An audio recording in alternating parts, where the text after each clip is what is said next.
الفيلم اللي بعده انت هتحبه ده. اوكي. فيلم جنة الشياطين. عندي عندك؟ كده 4 افلام. الفيلم ده يا جماعه احنا لسه شايفينه مع بعض من اسبوع، كان تقريبا ده وهو اول هو واتش قال العرفه، وده كان ري واتش ليا. قال لي عليه واكتشفته. بالظبط. الفيلم ده يا ما جماعه ينفعش اخراج ما يبقاش فكرة. استاذ اسامه فوزي، ده كده فيلم بطوله مين ده؟ استاذ اسامه فوزي. استاذ محمود حميده. محمود حميده هو محمود تاني حميده فيلم برضه الصراحة. وانتاج برضه.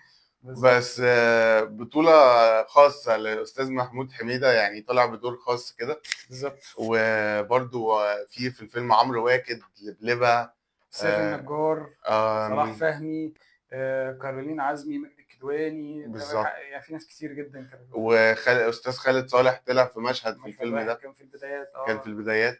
الفيلم ده غريب من نوعه وخاص جدا بالظبط. وجريء جدا.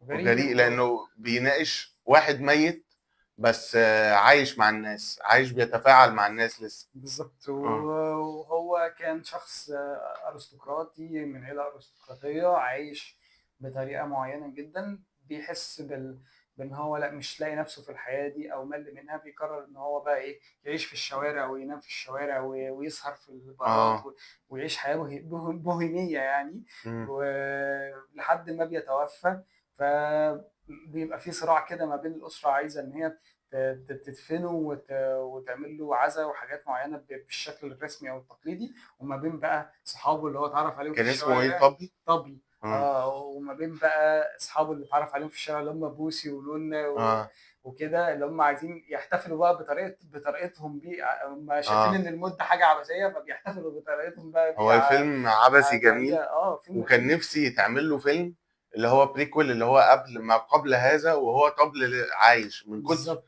الحالة والاحتفاء اللي هم اصحاب طبل حبوه بيحتفوا بيه جدا. وحابينه بيه. طب انا كنت عايز اشوفه وهو بيلعب معاهم وبيهزر معاهم وهو صاحي. بالظبط. بجد نفسي يعني، بالظبط. لحد دلوقتي نفسي. وطبعا على مستوى الاداء التمثيلي كان التمثيل حلو جدا من كله. الموسيقى التصويريه فتحي سلامه كانت رهيبه. اه التصوير طريقه استاذ خالد التصوير. النفاني.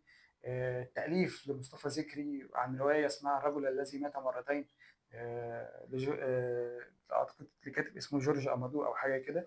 والكتب بقى ازاي السيناريو بتحفظ مصطفى يا مان ذكري. الاسماء دي؟ لا لا، اصل هو الفيلم ما ده، شاء لا الله. لا، الفيلم حلو جدا يعني، وفعلا تجربه مختلفه. انتجه محمود حميده طبعا، لانه برضو دي من نوعيه الافلام اللي مش ممكن الجريئه اللي ما حدش هيقرر هيرضى ينتهي. ينتجها بشكل عادي. فقرر محمود حميده، قال لك السيناريو ده ما ينفعش ما يتعملش، يعني لازم يتعمل، يعني لازم يعمله يعني.